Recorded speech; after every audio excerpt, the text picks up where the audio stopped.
Barbizon, c'était... Ah oui, depuis 80, depuis que j'ai commencé à parler français, Barbizon, c'était quand même un endroit qui était un endroit de pèlerinage. Je venais régulièrement. Et puis, comme j'ai su que Van Gogh, il a copié quand même de Millet, les 21 tableaux et tout ça, c'est vraiment... Et puis même Renoir qui venait ici, donc, et puis Monet venait ici, tout le monde est passé par là. Et moi, j'aime toujours, si vous voulez, un peu le souk. Le souk, c'est important. Et voilà, aujourd'hui, trouver une exposition à Barbizon, c'est quand même, pour moi, c'est autant d'expositions que j'ai fait dans le monde maintenant, mais ça, c'est quand même quelque chose de très exceptionnel. Hein. Oui, de toute façon, ça doit vous faire plaisir dans tous les sens. Ah oui, c'est un plaisir, comme je pourrais vous dire, c'est plutôt un plaisir de cœur, si vous voulez. C'est quelque chose qui touche. Un rêve d'enfant. Ah oui, c'est rêve d'enfant, c'est une... et si vous voulez, en face de vous, ici, avec mes tableaux, et puis des gens qui viennent visiter, c'est quand même, c'est quelque chose, autant qu'un Indien, je suis arrivé 8 $ en France, ça fait quand même, il faut apprécier dans la vie des choses qui sont incroyables. Si vous voulez, c'est un côté impromptu qui est très important pour moi, impromptu. Si vous voulez, moi je trouve dans notre vie, tout est truqué, si vous voulez, tout est un plan. Vous voyez, un cinéma, ça ne peut pas être un gestualisme, parce que tout est dans un plan, tout est décidé. Mais gestualisme, c'est quelque chose qui est complètement impromptu, qui peut avoir quelque chose qui est inattendu. Même des fois, quand je dessine, je ne savais pas qu'est-ce que ça devait sortir. Je prends mes gros pinceaux, j'ai peint, j'attends qu'est-ce que ça donne le résultat. Ça, c'est la vie des gens. Vous savez, notre moment de vie, vous et moi, on ne sait pas qu'est-ce qui ça va se passer demain. D'accord. Donc, on vit dans la geste. Donc, quand on n'en a plus de geste, on est mort. Donc gestualisme, c'est quand même un côté vivacité d'être humain. Si je reste totalement abstrait, donc le gestualisme des gens qui ne trouvent pas quel est le sens de la gestualisme, par exemple, vous voyez ces tableaux que vous voyez, ou bien tous les tableaux que vous voyez ici, ça fait un peu abstrait. Et donc là c'est une idée qui je l'ai, Notre-Dame et le Gaulois, le coq. Là, vous l'avez jamais entendu, Notre-Dame et la cloque. Et puis moi, j'interprète la France à ma façon. Et attention, ça c'est aussi encore un pouvoir français qui m'avait pris la liberté d'expression.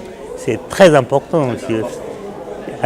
Ça, si vous voulez, c'est une liberté. Et surtout quand vous allez voir la voiture, Renault, qui m'invite pour la dessiner la voiture, qui m'a dit rien. Il m'a dit, tu fais ce que tu veux. Tu as le droit de tout. Moi j'étais un peu dit, est-ce qu'il fait ça, est-ce qu'il ne fait pas ça? Ah non, là c'est un liberté complète. Vous savez, ça c'est, moi je suis quand même français d'origine indienne, moi je vous dis, ça c'est un pays pour accueillir pour des étrangers comme nous. C'est vraiment, il n'a pas d'explication. Je ne crois pas qu'il y ait un pays qui existe dans le monde, comme la France, qui peut faire un accueil pour des artistes internationaux qui arrivaient, qui vivent en Inde, en France. Mais moi j'étais toujours sidéré avec mes amis. Vous voyez, tous les gens qui viennent ici, c'est tous des Français. J'étais toujours aimé entouré avec des amis, c'est trop. Et même des Français, des fois, j'ai dit, tu sais que je suis un immigré. J'ai dit, non, tu n'es pas un immigré, tu es un Français. Vous vous rendez compte? J'ai dit, je suis quand même un immigré français. Mes amis, ils disent, non, tu es un Français, tu es comme nous. Vous voyez, 32 années, j'ai vécu quand même en France. Oui. Et je suis arrivé à 19 ans. Quand je suis arrivé, je n'avais pas de bagages. Donc, j'ai tout appris ici. Et donc, j'ai appris ça, et puis j'ai fait au travers, je ne sais pas, ça je vous pas dire, ah oui, il a un professeur de l'école des Beaux-Arts qui m'avait dit un jour, quand j'étais étudiant, tu sais, tu as des gestes dans ton travail, ne perd jamais ces gestes. Il faut que tu gardes. Je me souviens, je ne sais pas si c'était Chaplamidi ou quelqu'un, un professeur de l'école des Beaux-Arts qui m'avait dit ça. Et puis ça restait cultivé dedans. Moi, on m'avait dit, tes couleurs et la geste, c'est des deux choses. Et puis bon, moi, je suis très focus. Quand j'ai fait un truc, je reste dedans.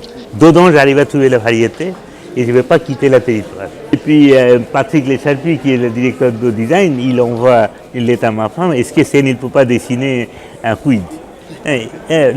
Avant l'exposition qu'on a décidé, hein, c'était arrivé beaucoup plus tard. Hein.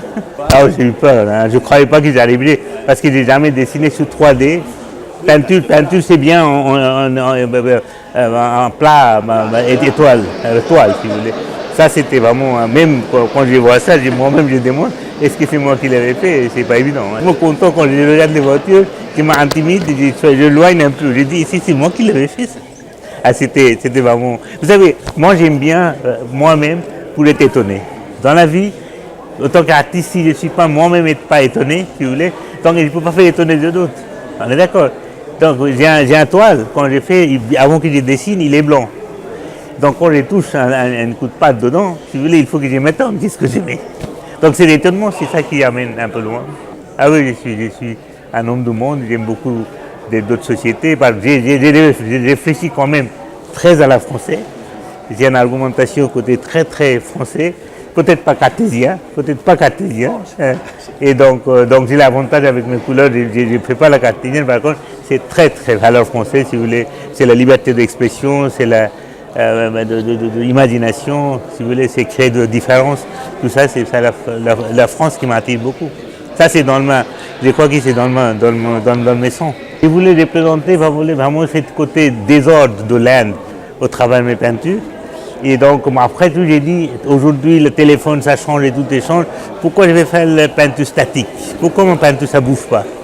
Donc, j'ai un thème et ça pourrait être interprété de plusieurs façons.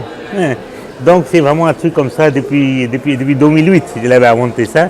Après, chaque fois que j'ai fait un truc comme ça, je regarde si je peux illustrer énormément. Il ne faut pas que ça soit serré. Donc, une idée, expression multiple, ça veut dire que c'est vraiment une idée. Et donc voilà, après j'ai dit que mes spectateurs, il faut qu'ils viennent, il faut qu'ils fassent tourner des choses pour avoir une espèce de lien entre les spectateurs et moi. La couleur, ça vient vraiment des Indiens. Déjà qui n'a pas d'argent, il aime la couleur. Si vous voulez. Un Indien, s'il n'a pas de couleur, ça veut dire que c'est pauvre. Un pauvre Indien. Si vous voulez. Couleur, c'est l'explication que je suis un peu différent. C'est vraiment une histoire de vie en fait. Ah oui. C'est bon? Bon, ben, merci beaucoup. Merci beaucoup. Merci.